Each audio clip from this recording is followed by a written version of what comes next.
Sandra María, ævintýrið verður ekki lengra að sinni. Hvernig líður þér svona með frammistöðu liðsins og þáttökuna í meistaradeildinni?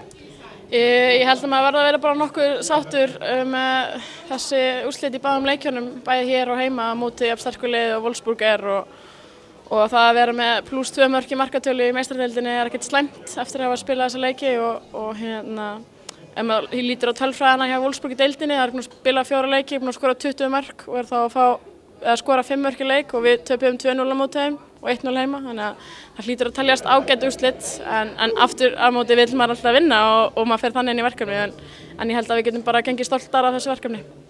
Eitthvað sem þú sér sem að við hefðum getað gert betur í dag? Já, sjálfsögðu eitthvað sem við hefum getað gert betur, sérstaklega að það halda í hann þegar við unnum hann. Við vorum svolítið fljótir að bara sparka fram og missa hann frá okkur og þá beint aftur í vörn, þannig að þetta endaði með dálítið hlaupi fyrir okkur leikmennina. Ég var alveg til í að sjá hlaupatölur hjá okkur í dag. En já, og síðan bara berjast ennþá betur, en ég held samt fyrst og fremst að getum við bara stoltar okkar framlag og þetta er bara stór úrslit fyrir íslenska knattspyrnu.